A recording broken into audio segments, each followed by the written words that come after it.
For this special episode of On the Rocks, we are celebrating World Food Day. We're joined by Bram Govertz, the Director General of the International Maize and Wheat Improvement Center, known as CIMMYT, to discuss how mining and food production coexist and, in fact, can work together to bring greater resiliency to communities and reduce world hunger. Bram is renowned for pioneering transformational changes for farmers and consumers in meeting sustainable development challenges. He is the recipient of significant awards recognizing his achievements in this space, including the Development Cooperation Prize from the Belgian federal government, the Norman Borlaug Award for Field Research and Application, endowed by the Rockefeller Foundation and the World Food Prize, and the Premio Tecno Agro, awarded by an organization of 2,500 Mexican farmers. If you're in the exploration and mining industry and you'd like to know more about how you can work with CIMMYT to integrate food production resiliency and innovation into your approach, please reach out to CIMMYT or to me at Prospector and I'll be happy to connect you. With all that, let's jump in.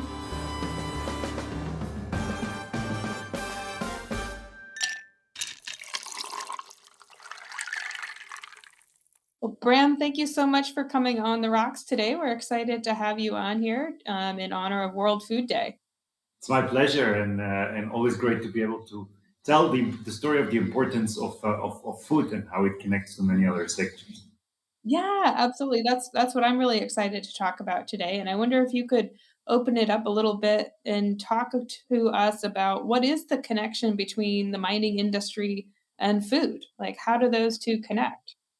But to start, of course, food and our food is produced by farmers, and farmers produce it every day in their fields. And one of the key elements of food production globally is, of course, those plants also need to eat. So we eat the plants, but the plants also need to eat, and that is fertilizer. So that can be organic fertilizer, but of course, a lot is also fertilizer that comes actually from potash mines or from sulfur mines or from all those elements where we mine, and that are actually parts that are used a lot in agriculture as outcome of that on the one hand.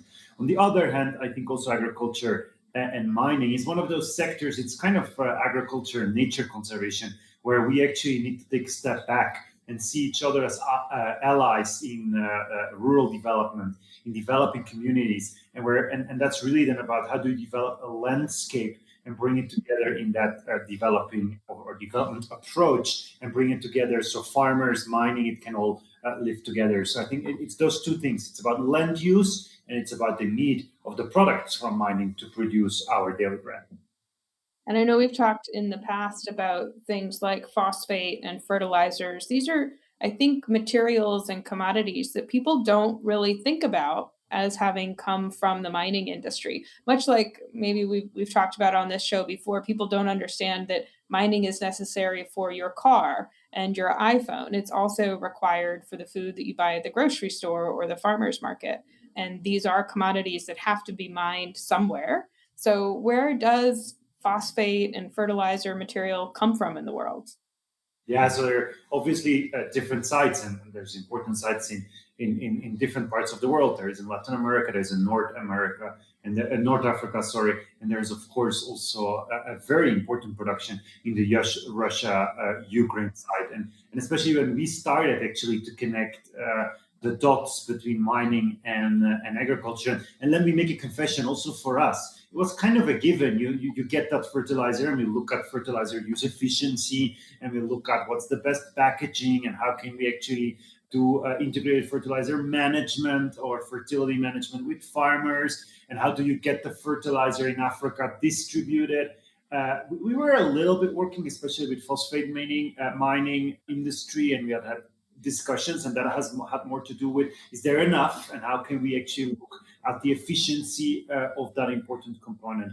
But it was really when the Russia-Ukraine war hit that I think we were really pulled into this nexus between I call it energy, water, food, but then came like a fourth one, energy, water, food, and call it precious building blocks. And most of those precious building blocks come from the mining industry. So that was one of the main things. For example, the grain was stuck in Ukraine, Russia. So we had an immediate impact that the grain couldn't flow out. So that was very, very visible. And for us, that was the first realization what shocks could do. But then when we started looking at, okay, what's the next wave of shock going to come. Let the ships move, and the ships move out. And luckily today, those ships are starting to move out and bringing grain to some of the most needed areas. And that's when we realized that a lot of the fertilizer is actually also dependent on those same ports functioning, and there's a lot also coming from those same countries, which will have an impact in the next production cycle, not only on the grain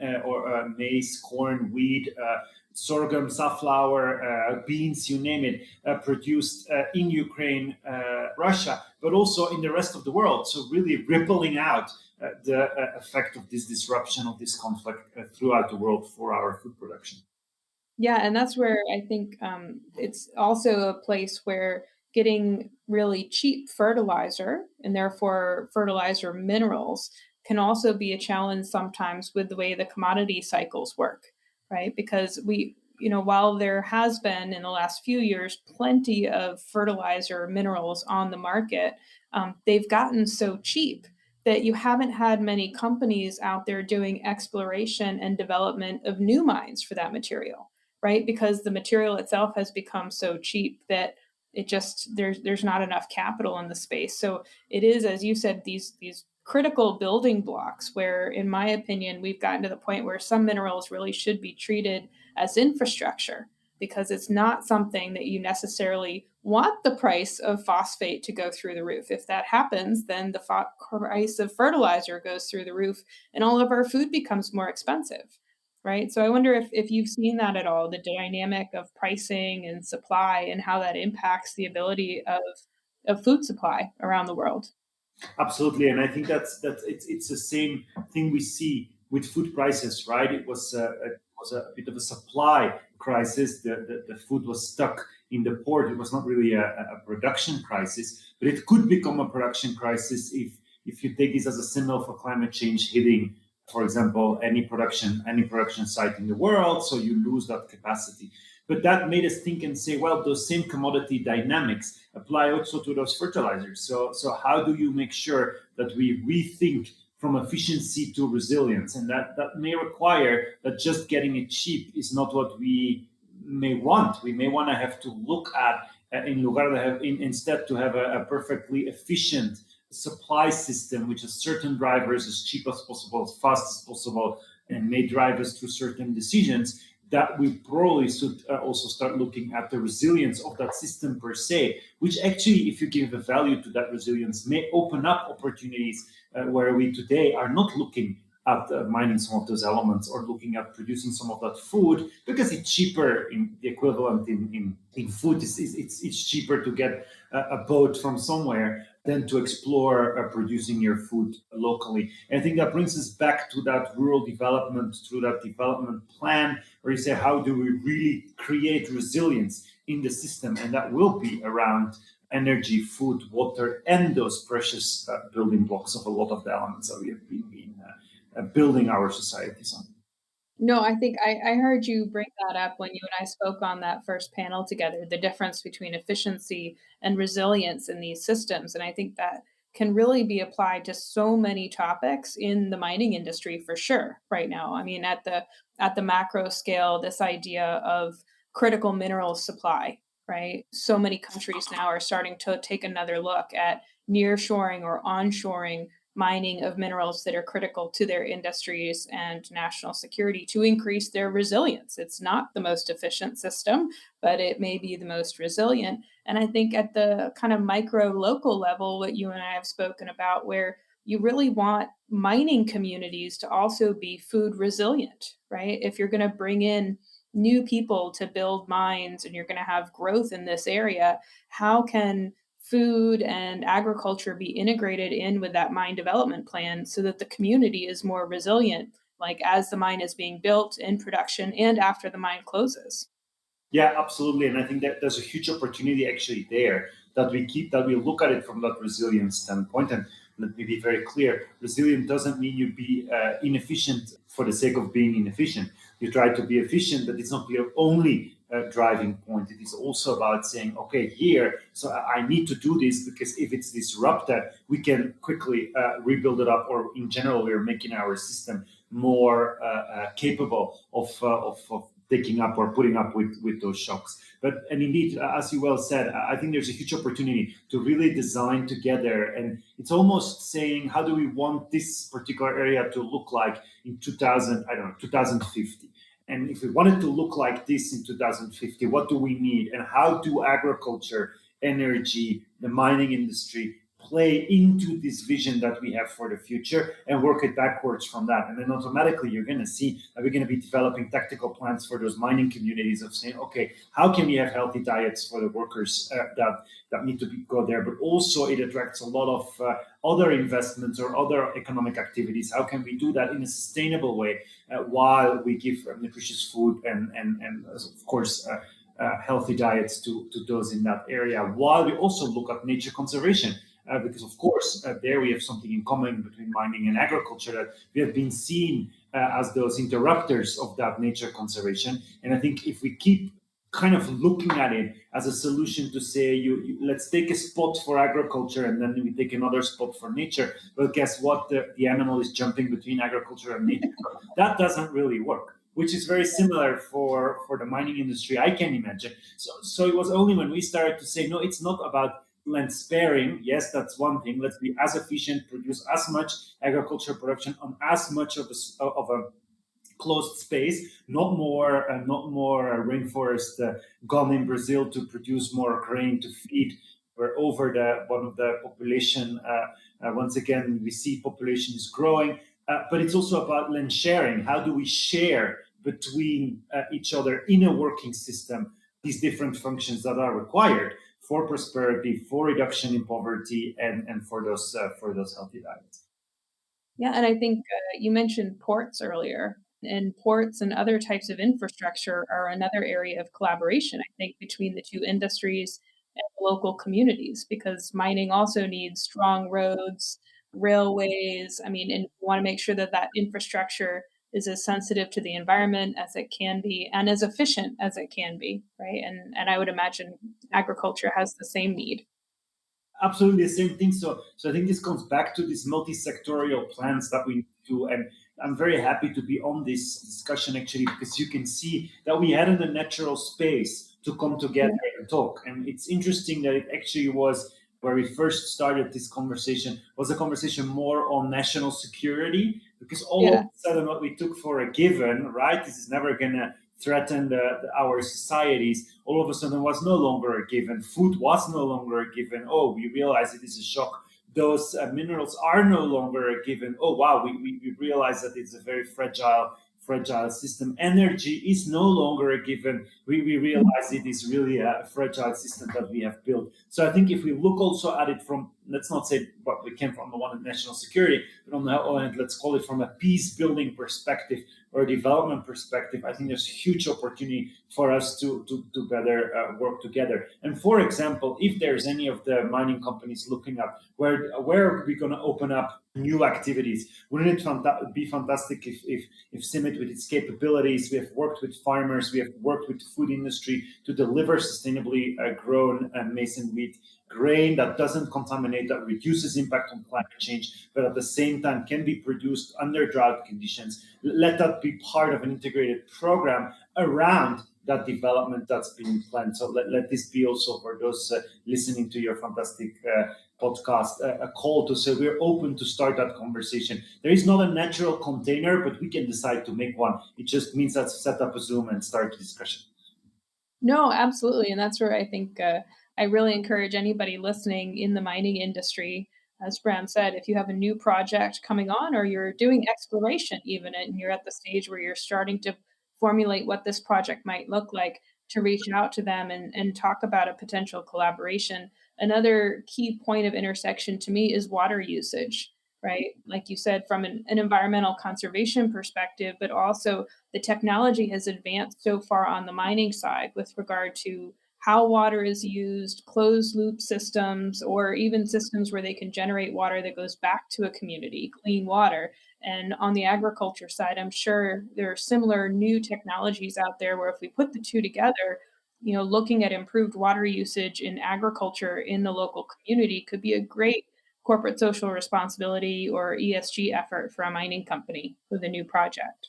Yeah, absolutely. And I think those ESGs requirements, we're used to those, and we're used to working and looking actually at impact indicators rather than the process. So what we're shifting to in the agricultural sector is saying, let's not be prescriptive. Let's look at the impact indicators and let's really say, okay, how do we reduce trace gas emissions? How do we reduce water use contamination and increase water use efficiency? How do we increase production in a way that it can sustain some of the diseases that are in the area, etc.? But it's from an outcome perspective, really looking at what is it that we are provoking, and then planning backwards with communities, but also connecting that to innovation, our whole innovation network. CIMMYT is an international organization. We are headquartered in Mexico, but we have offices in 17 countries where we are active in more than 40 countries, and we are responsible for the product 50% of the maize varieties grown and 70% of the wheat varieties grown, plus a lot of the work around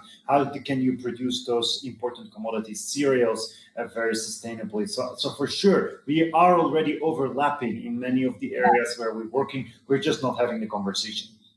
No, that's absolutely, and those are such impressive numbers. I wonder, could you give just like a short synopsis of how your organization came about? And I mean, until we were on the panel together, I'll be honest, I wasn't aware of its existence and the really important role that it played on the world stage. So could you give us just a little bit of background for folks who aren't familiar? Sure, sure. The organization was founded by somebody called Norman Borlaug, who received the Nobel Peace Prize.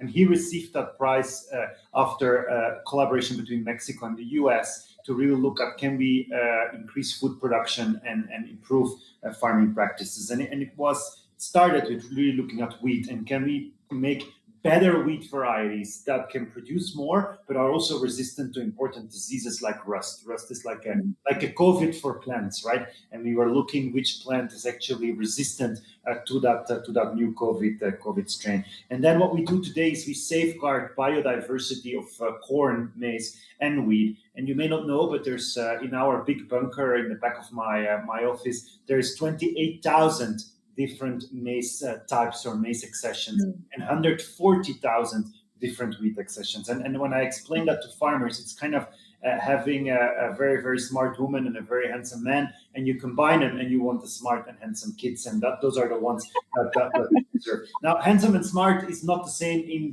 for everybody. It's the same here. It's not the same for that seed to be handsome and smart in Africa than to be in Latin America. So what we do is we develop those new seeds by crossing, and then we send it out to the world, and so countries select or choose what is best, because some countries prefer to eat bread, others prefer to eat pasta, some others prefer to eat ugali, so we have to tailor it to the local markets. And that's how we started. Now today, apart from maintaining that supply of seeds and reacting to, for example, UG99, which came in 99 and was a new rust disease, and none of the wheat grown globally was resistant to that UG99. So we rapidly started a process not to create a vaccine, but to look in those 140,000 different wheats. Is there one that is resistant? We found it, we incorporated it, and we sent that back to the world. So you never saw on the news wheat is dying of UG99, because we could intervene and avoid that. We're doing that today for fall army worm, nasty worm that's running around in Africa and eating maize crops or corn crops. But that's not all. Today, also 50% of our portfolio is developing the system, the value chain in a sustainable way, where we say, once you have that seed, how do I have to grow it? How do I water it? How do I fertilize it responsibly and in a very effective way? And how do I then set up a value chain around that actually allows that grain to generate income for farmer communities that maybe in the past weren't connected to the market? And I think you can hear there that that's exactly where we could look also at overlaps. You're developing local communities that all of a sudden have access to energy, have access to infrastructure. Wouldn't it be great if we can increase their income of their agricultural production by selling some of that well-produced, sustainable produced grain? So we are active and responsible for the global food security for corn, maize, and wheat. We are also working on some other crops like millet, sorghum, that we can bring into diet. But the three crops that feed the world are, in the end, rice, wheat, and corn maize. So we're responsible for two of those important crops that feed humanity at this point. So it's a huge responsibility. No, it is. I mean, that's a tremendous responsibility. I mean, I've got to assume that it's a huge percentage of the world that is reliant on those crops for daily survival. Absolutely, and I've said this in other circumstances, but if CIMMYT slips for, let's say, a year or two, you will not see the impact immediately because the grape will still keep flowing. But 5 years down the road, you will have immediate impact because, for Mhm. example, new diseases will have appeared and we will have not replaced those grains with resistant ones.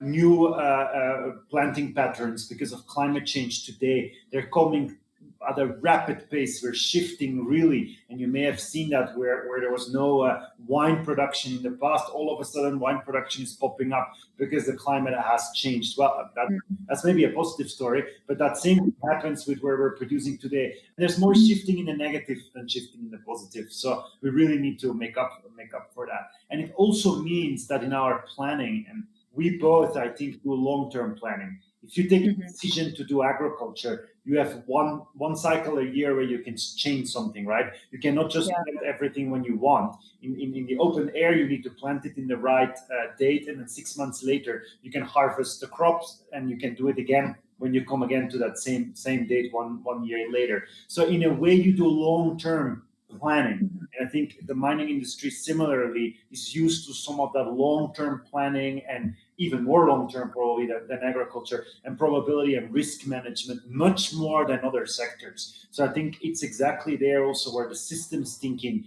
and actually the realization that we were a lot projecting the future from past data for a certain site. We're more and more convinced in CIMMYT that we need to look at other sites because they may be more resemblant or similar to the situation of a site than its past. Just because climate is changing, systems are changing, so we really have to do our thinking different, where we can no longer use the past as a benchmark, but really need to start from a future view and overlay some of those pressures of climate change on our planning. Yeah, you really have to be forecasting, like you said, 2 to 5 years ahead as to what a specific location may look like climate-wise, right, in order for changes to be made in time. Yeah, and that's where on the mining side, even a small, relatively easy gold mine is 5 to 7 years to bring into development. So yeah, we are very similar, I think, in the long-term planning nature of both of our industries, as well as the impact of the shorter term cyclical commodity markets There you go. on those long-term plans, right? Where Absolutely. the markets won't always work in the long term. You have huge disruption like the Russia-Ukraine war, and I wonder if you want to share anything more about the shock that has been to the global food system and what ripples you're still seeing today from that. Yeah, I think this is very important. And actually, before the Ukraine Russia conflict was there, we were making some scenarios saying what would happen if climate change takes out this area in the world. Just, I don't know, because of a drought or a flooding, or what would be the impact. And the impacts are huge on global economy and on global food security.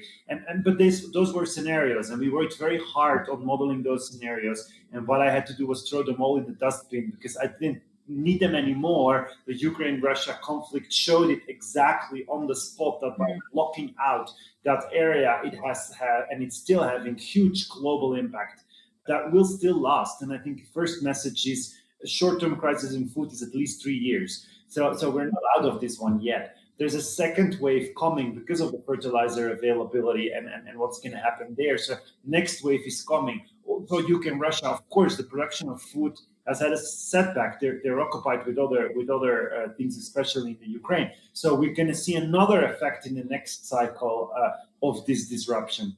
But more importantly, we need to take therefore actions in the short and medium term today, but also in the longer term. I think this has shown us that our system is very fragile. And those Mhm. underlying causes for food security, if you imagine that today this happened, now imagine the same world where we add another 2 billion people, where we add climate change on top of it, you can see that those pressures are only going to go up. and those pressures are not going to make the system more resilient, right? It's just going to increase the fragility of that same system. So I think looking at the crisis of this crisis, we're still not out of it, but also this is a first shock, and more shocks are coming. As I speak, we see it. India had a thermal heat, so their wheat yield was not as promising as we thought. Pakistan flooded, and we Devastating. forget that wheat is grown for that region. Wheat in Pakistan is an important crop. Farmers, Yeah. they cannot plant because those fields are flooded. Now, let alone that and if they can plant, they lost the seed. They lost Right. the seed to plant. So we are proposing an emergency seed system set up, and we hope to get funding soon. It's one of those things, unfortunately, that you say you need to do it today. You're not seeing it yet, but if we don't Yeah. do something now, you're going to be seeing it. And if when you see it, it's too late. Then the only thing you can do is send in the humanitarian relief forces, but that's actually too late. We should be able to avoid that humanitarian intervention. Of course, when it's needed, let's do it. But then also where we can avoid, let's try to avoid as much as possible. And how much does the disruption of communities play into this as well? Like the physical movement of people as they become refugees from conflict or floods or heat. I mean, you have to have people who are still running their farms. And I know you and I spoke on that panel, very much aligned that there's a recovery aspect after a conflict as well. That how do you get people into their communities, back on their feet, restarted? And like you mentioned, there's you want to do that before there's a need for humanitarian aid. For us, it's very similar in the mining industry in Ukraine, as an example. There were active tenders going on for several lithium deposits and other investment projects that, I would assume it's going to be several years before companies are willing to go back in and take that level of risk. How do we help mitigate that, right? And encourage companies to go into countries coming out of conflict or an emergency to help them stabilize faster, because otherwise that ripple just continues much, much longer. No, absolutely. And I think that's where there's a huge opportunity because if we look like, okay, a disaster happens, we send Mhm. humanitarian intervention, and then there's kind of a gap because Yeah. then development needs to start. But before real development investments start, everybody's saying, "Oh, I'm not going to be the first. Let's wait a little Mhm. bit before it's stabilized, before and then." But so, how do we overcome that period? And as CIMMYT, we're really saying when you do humanitarian interventions, use already things that actually help to improve the resilience. For example, if you're going to send seed, send drought resistant seed in those areas that were hit by drought.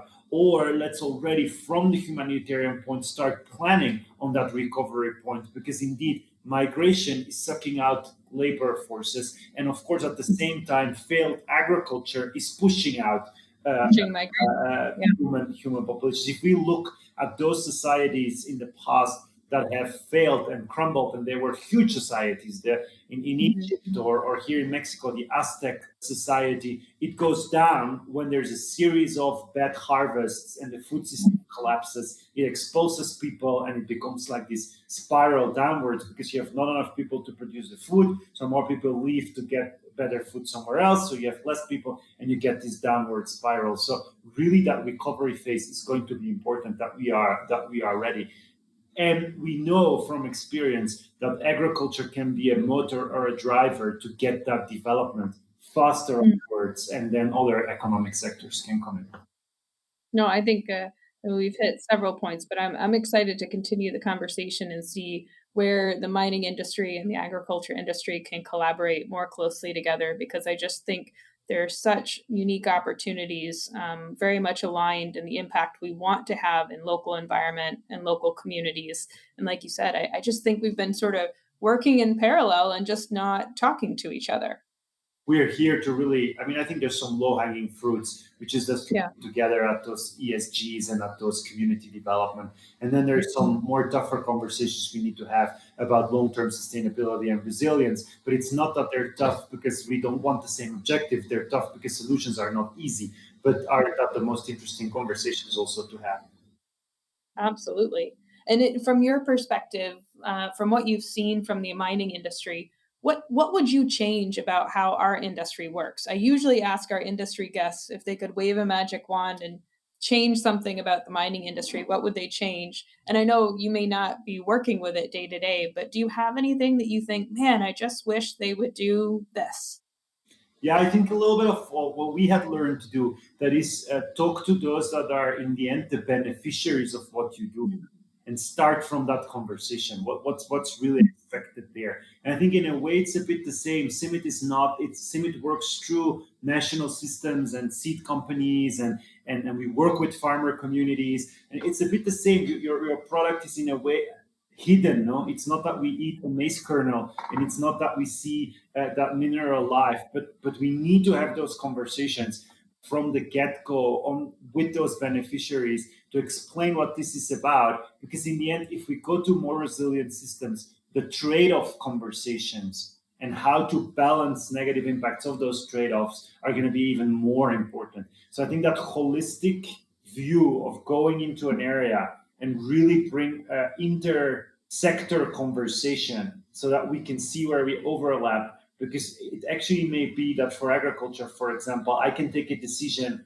and there's two options, and actually for what I want, not those two options work. None of those is bad. I can either do A or B. It actually makes no difference. But it could make a huge difference for that other activity, my A and B option. So how can we come together actually and have that conversation of saying, if it's equal for you, please take that one, because it's going to help me a lot to, I don't know, send food out to the market or to Yeah. bring in fertilizer on time. So let's have those conversations. Absolutely. Well, I really look forward to having more of these conversations and engaging more folks from the industry. And can't thank you enough. I know you've been traveling around everywhere, and really appreciate you taking the time to come and chat with us on the rocks. Thank you. It was my pleasure. And we should have done it earlier, but you can imagine this crisis is really, we are the I wheat know. center, and this was a wheat crisis. So we had to be out there and respond to many, many needs globally. No, absolutely.